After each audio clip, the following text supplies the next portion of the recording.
Good morning. Welcome to Walking Boxing. It is Friday, August the 15th, 2025. And you can see there, Neil being a little bit nonplussed this morning. It is a little bit chilly. A little bit of wind as well, but all good. Perfect day as always here in the Macedon Ranges. All right, on to what happened on this day to get us started. Let's go back to 1966. The Puerto Rican light heavyweight great Jose Torres defended his world light heavyweight title in Las Vegas with a decision win over American Eddie Cotton. We have 1991. Marcos Villasana, the Mexican that fought Jeff Fenech back in 1989. He defended that exact title that he lost in his attempt to take from Jeff Fenech, the WBC featherweight title. He actually defended that title against American Ricardo Capeta on points. That fight took place in Spain. In 2015, Mexican Carlos Cuadras, very, very good fighter, defended the world super flyweight title with a knockout of Nicaraguan, hope I pronounced that right, from Nicaragua anyway, Dixon Flores in Mexico. In 2017, Mexico's Luis Neri defended the world bantamweight title by knocking out Shinsuke Yamanaka in the fourth round. That fight took place in Japan. I think that was it. Oh, actually, also on this day, Roy Jones Jr. in 2009 defeated Jeff Lacey in round number 10. Now, that fight, the only reason I mention it, that fight took place in Biloxi, Mississippi. That one. But on the same card, Danny Green actually fought. This is in the, before these two guys fought in the next fight after this. Danny Green beat, hang on, I've lost my way there. This is always the way. He beat, feeding. Don't worry about who he beat because my phone, have you ever jumped on BoxRec and it wants you to verify that you're a human? And you have to do it about 6 times before it actually accepts that you are a human. So forget about it, BoxRec, I'll move on. But Danny Green did fight on that card. I think he fought someone from the Dominican Republic or someone like that. I don't remember. All that aside, doesn't matter. They fought on the same card, and then a few months later, they fought in Sydney. And probably one of those massive fights that probably gets forgotten, more so probably because of the result. Roy Jones turned up, and back then it was almost, was it as big? Arguably as big as when Manny Pacquiao actually came to fight Jeff Horn. Roy Jones Jr. probably just the same sort of standing as a Manny Pacquiao. The difference is that I think obviously when Manny Pacquiao came to Australia, he was world champion, still somewhat at the peak of his powers, even at 38 years of age. Roy Jones Jr. Probably not so. A lot of controversy about the fight with the first round knockout. Look, I've got no doubt that Roy Jones Jr. was not the same fighter that he obviously was in years gone by, but I mean, he was hit by a very, very good right hand by Danny Green, and down he went and couldn't really recover. Danny finished him off in the first round to get his best career win. And full credit to Danny for that. The only thing I probably don't agree with is I can't remember who the commentator was who said to be a great, you have to beat a great. Not so sure that was beating the greatest version of Roy Jones, but either way, great performance by Danny Green, and as I said, probably the highlight of his career, even though it wasn't a world title fight, to beat Roy Jones Jr. Was just an amazing feat. And Roy Jones Jr. was actually locked in to fight Bernard Hopkins. This was supposed to be a bit of a tune-up for Roy Jones Jr. Well, didn't exactly go according to plan, did it, with Danny scoring that first round KO. But surprisingly, Roy Jones Jr. went ahead with the Bernard Hopkins fight anyway, and Bernard Hopkins couldn't put him away. He went 12 rounds with him, and I think he might have lost to Lebedev after that as well. So it certainly wasn't the end Roy Jones Jr. But yeah, that was sort of the path that both guys took on this day, fighting in the same or on the same card, and then meeting a few months later. All right, what's going on in the news at the moment? I did read yesterday and actually had a couple of people send it to me as well. So thank you to everyone that sends me news and little snippets, because it's impossible to cover everything. And it's great to have all you guys out there scouring all the sites as well and sending me stuff that I might miss. So thank you. The WBO have announced that they will have 2 fighters fight for the WBO cruiserweight title. Now, the 2 number 1 and number 2 ranked contenders, I know Chris Billam-Smith is one. The other one is Roman Fress. Now, I don't really know anything about Roman Fress, but he is number 2. Chris Billam-Smith is number 1. Now, this is all obviously because of Zurdo Ramirez, who's had the shoulder operation and will be out for quite some time. I don't mind it in theory. I think the explanation was they need obviously to keep the title active and can't just have it in recess. They apparently don't like to have multiple champions per division. So they've decided to have an interim champion and then, as I said, to keep the title moving. Now, look, it's not a bad fight. Again, I don't know anything about Roman Fress, but it's not a bad decision to sort of have those 2 number 1 and 2 contenders fight for it, because who knows how long Zurdo Ramirez is going to be out for. The only issue I've probably got is that I would assume that also, according to the rules, is that as soon as Zurdo Ramirez is able to fight again, he will get a shot straight away at whoever wins that belt, which is obviously the way it should be. The problem with that, of course, though, is that if these guys fight in, I don't know, 3, 4, 5 months' time, Zurdo Ramirez comes back and he wants to fight, that could happen, 6 months after that. So it could be a year before this WBO belt is actually resolved. And then what happens after that? Then they've got to wait another 6 months to fight Jai. So this could be 12 to 18 months before Jai actually gets a shot at the WBO champion. So this is the issue. Now, I do agree with the WBO. They've got to keep the belt moving. And I also agree that the champion deserves to get a crack soon as he's ready to go. But what that does, I suppose we're looking through Jai Opetaia's eyes, is that fight, I think, could almost be scuttled now, that Jai Opetaia will say, yeah, no, not going to do it. Try and make a Badou Jack fight. If that doesn't happen, maybe he's just going to have to move up to heavyweight. I still think he'll have another defence, though, before he moves up. So, but it does sort of throw a bit of a spanner in the works for Jai. But anyway, look, I don't think he's that stressed about it. Yeah, I think his rationale would be, yep, I want to fight him. I want that belt. But hey, shit happens. I'm going to move up to heavyweight and just get on with my career and not look back. Plenty of big opportunities for him going forward. Yesterday, the face-off, Nikita Tszyu and Ismaili from Germany, didn't really see a lot. I don't think they actually had a lot of coverage on it. I just saw a few snippets. The news crews and that were there. Look, and Michael Zarafa was there. I don't think his opponent was there, though. I didn't really see much of that.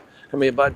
But yeah, it looks, it's good. Look, he's serious about the fight. He's come out, a couple of weeks early, which is something a lot of fighters don't do. So look, he's here to win, obviously. Didn't look like he was in bad condition. So it was good to see those guys face off in front of the Opera House.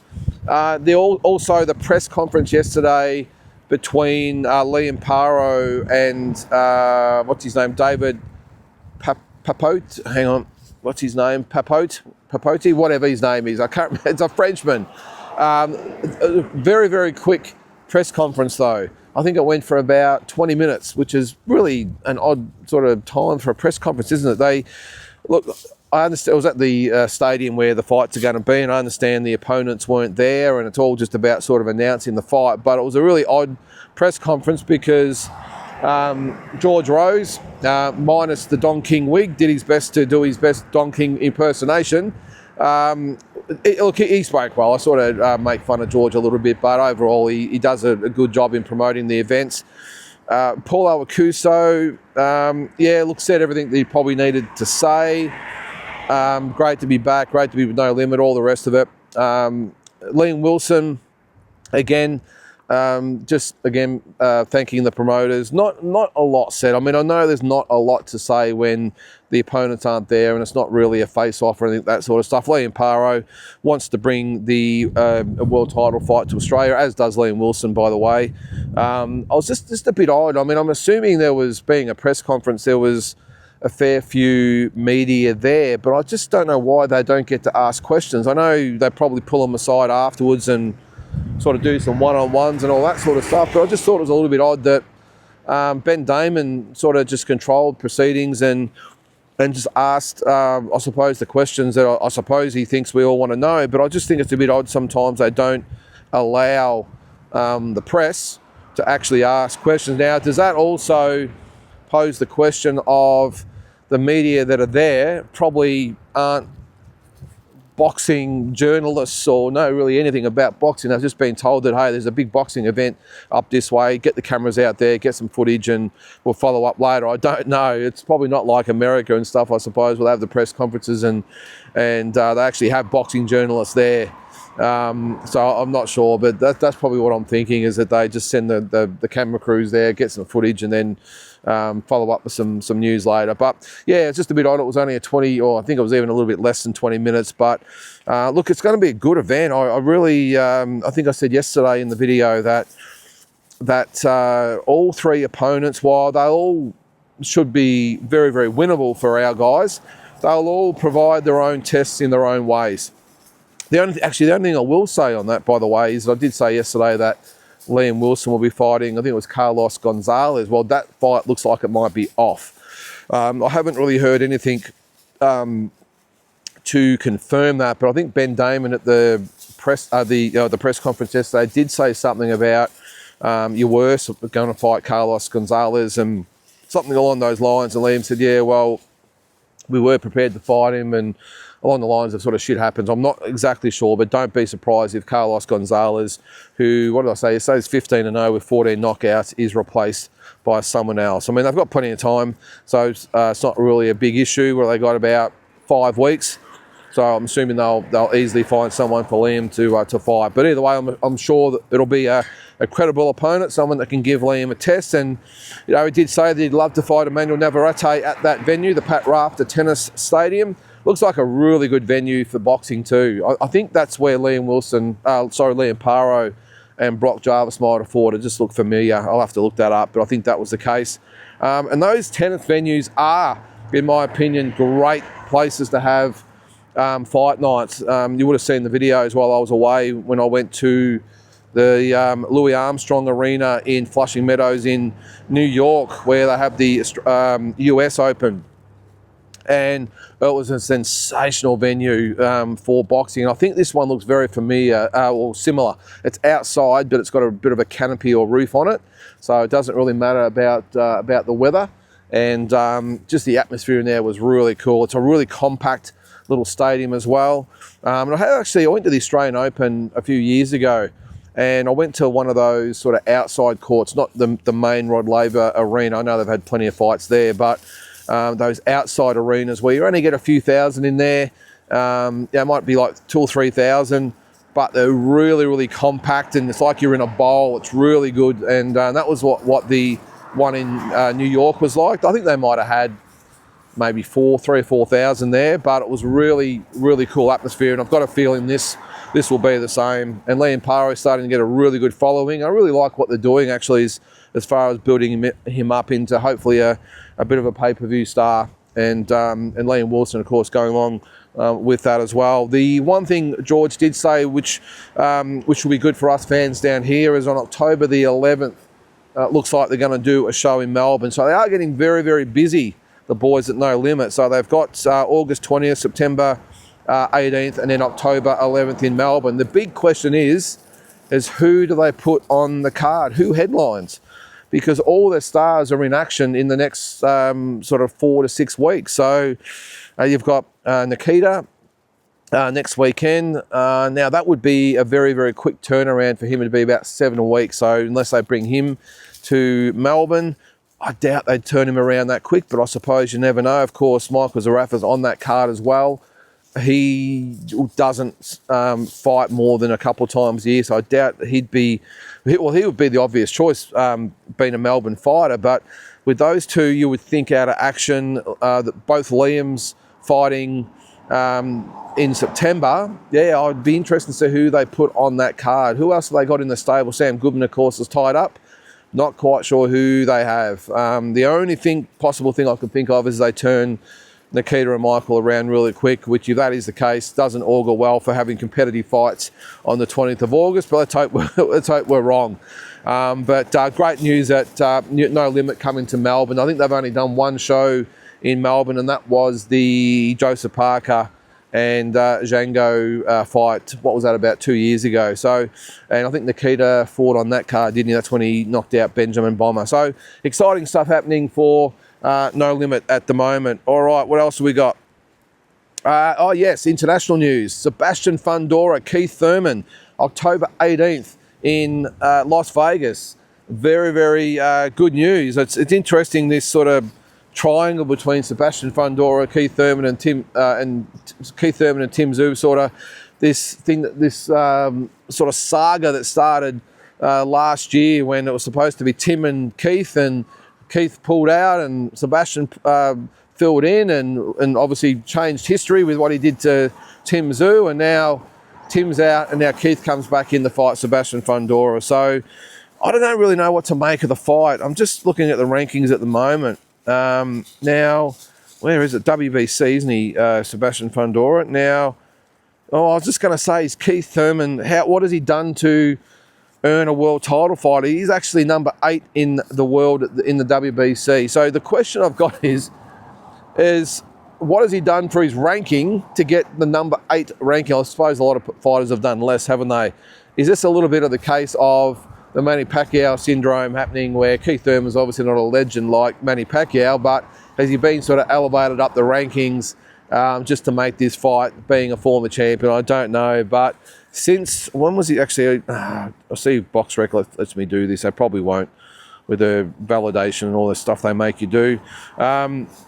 What has he had? One fight in, is that 3.5 years? And that was against Brock Jarvis, who was not ranked and will never be ranked, you wouldn't have thought. I'm just going to type in his name and see what, I think it was 2021, was it? Worst case 2020, it wasn't actually a win over Mario Barra, so not a bad win, of course, but 2022. So in 3.5 years, he's had that one fight against Brock Jarvis, who wasn't rated and nowhere near rated, and now he's currently in line for a shot at the WBC belt. Look, I'm not going to pretend or try and even make sense of what's happening. I suppose all it is that Sebastian Fundora has brought up that he'd probably like the fight. Keith and the WBC have said, yes, no problem. We can do whatever we want in our organisation, so we're going to elevate Keith Thurman to the number 8 position and give him a shot at the world title ahead of the likes of Virgil Ortiz, although he's out of action anyway, isn't he, at the moment. But some more maybe deserving ranking fighters, like maybe where is it, WB? So maybe Sergey Bohachuk or Jesus Ramos Jr., or just someone like that maybe earned their shot. Jaron Ennis, by the way, is the number 1 contender, if you can believe that. I suppose, he wasn't the WBC champion, so I wonder how he's managed to get a WBC number 1 ranking as well at 154. So anyway, again, I'm not going to pretend or even try and make sense of the rankings. It's just ridiculous. A couple other things before we go. Tyson Fury, a little bit of a close call with his plane yesterday. He was on his way to renew his wedding vows, and the plane had to turn around. The pilot apparently walked out and said, Tyson, we have a problem with the wing. We can't control something on the wing. And you can imagine Tyson Fury and his family's thoughts of that, but they got back safely, and I think they fixed the plane or got another plane or did something, and went and renewed the wedding vows, I think for the 3rd time. So good on you, Tyson and Paris. There is a Joe Lewis movie coming, which I think is fantastic. Spike Lee is going to be apparently directing that film, and probably about time. I think there was a movie a long, long time ago. I'm talking in the 50s or 60s when pretty much TV first come out. There was some sort of cheap Joe Lewis movie, but now apparently now it's going to be a full-scale Hollywood production with Spike Lee, the Oscar-winning director, behind the camera. And the Brown Bomber probably does deserve his own movie, so that's great to see. And one last thing, Don King has announced that Kubrat Pulev and Michael Hunter will fight in Miami in October for the WBA heavyweight title. Now, whatever version of that title it is that Kubrat holds, that's the title they'll be fighting for. The issue, of course, is that Michael Hunter has been announced to fight 3 weeks earlier on the Canelo and Crawford card against Big Baby Miller. So I don't know how all that's going to work out. There were legal letters sent left and right. So there hasn't been any talk that the Hunter and Miller fight is off the Canelo Crawford card. But Don King has announced that it will be on his card 3 weeks later. So I'm sure they'll all sort it out. There'll be probably some money changed hands or whatever the hell it might be. But as usual, when Don King's involved, always a little bit of controversy. So we'll see how that works out. So guys, look, that's going to do it for today. Hope you have an awesome Friday and we'll catch you tomorrow.